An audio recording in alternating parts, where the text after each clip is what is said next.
All right, this is Perils of Indifference, part two. So we're just finishing up page one where he was saying that being indifferent to the suffering is what makes the human being inhuman.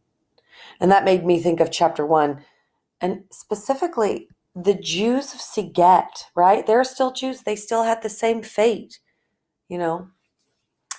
But were they indifferent to Moishe the beetle's suffering? Remember, he was taken early on, and they seemed to ignore him and not care what his suffering was.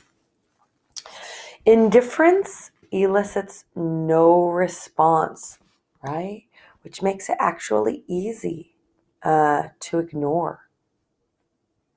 Indifference can be easy. I think that's what Wiesel is wanting us to kind of take away.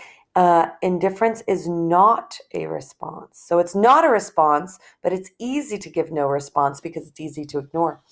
Indifference is not a beginning. And so look at that, if you just will, for just the structure. Indifference verb, indifference verb, indifference verb, right? So again, that's parallel structure. It is an end. And I love that in speeches when you have a list of three, so kind of parallel structure. There's an idea of one, two, and then three. And then you have a kind of response. So it elicits no response. It's not a response. It's not a beginning. It is an end. That's beautiful. It's poetic. And therefore, indifference is always a friend of the enemy, right? So Wiesel is taking a step further. Not only is it easy to ignore, but indifference is actually the enemy. For it benefits the aggressor. I like it. He makes these bold claims and then he immediately answers why. It benefits the aggressor, never the victim, right? It benefited earlier the Jews of Siget when they were like, it's not really easy to look at Moishe the beetle telling us about babies who were thrown up as target practice and and the SS soldiers who will come back and likely ship us away. It's easier to just ignore it, right? And it's never beneficial to the victim whose pain is magnified when he or she feels forgotten. Pain is magnified when they're ignored or forgotten. The political prisoner in the cell, the hungry children, the homeless refugees, not to respond to their plight, their troubles, not to relieve their solitude by offering them a spark of hope, is to exile them from human memory. And in denying their humanity, we betray our own. So not to respond to these in pain, these suffering, is to exile them from human memory, which is kind of what the Nazis were intentionally doing. Were the Jews of Siget also doing that? And in denying their humanity, we betray our own humanity. Indifference then is, I love this, just one sentence to constitute an entire paragraph. That means it's, for Wiesel, quite important. Indifference then is not only a sin, it is also a punishment. And this is one of the most important lessons of this ongoing century-wide ranging experiments in good and evil. He's talking about the Holocaust. And, excuse me, and all of those historical events that he referenced at the beginning of page 2, right? In and historical horrific events. In the place that I come from, society was compromised into three simple categories: the killers, the victims, and the bystanders. During the darkest of times, inside the ghettos, the death camps, and I'm glad that they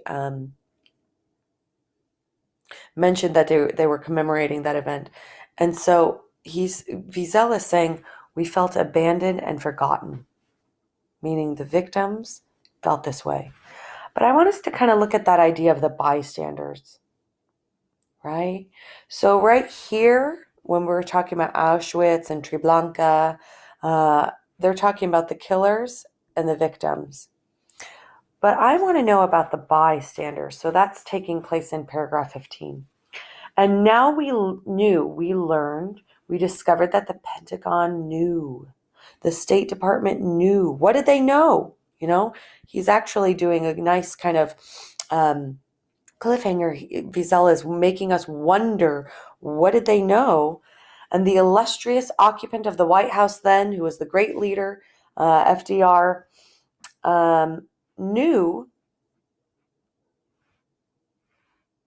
that there were many brave soldiers in America to fight fascism. But his image, FDR's image in the Jewish history is flawed. Because maybe he knew. And here we go. What did he know? This is what it is. The depressing tale of St. Louis is case by case. 60 years ago, it had human cargo, 1,000 Jews. So 1,000 Jews 60 years ago, in 1949, if my math is correct. No, 1939, excuse me. In 1939, 1,000 Jews came to St. Louis, came to the USA. And they were turned back to Nazi Germany. And then Kristallnacht happened, right? With thousands of Jew shops and destroyed. And so these people were turned away before Kristallnacht, before these horrific events. And Jewish shops were destroyed, synagogues burned, thousands of people put into concentration camps. And the ship was already on the shores of the United States, and it was sent back. I don't understand. Roosevelt was a good man with a good heart. He understood that people needed help. Why didn't he allow these refugees to disembark? It's a rhetorical question, but I do believe that Wiesel does want to know the answer to this rhetorical question. 1,000 people in America, the great country, greatest democracy, the most generous of all the new nations in the modern history, right? He's building some kind of pathos, some emotion, to build that kind of relationship with his audience, which are, the Clintons, but also the American people, right?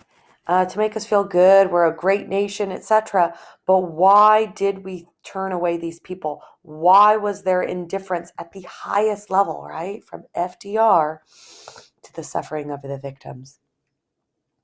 But then there were human beings who were sensitive to the tragedy, right? These non-Jews, Christians, the righteous Gentiles.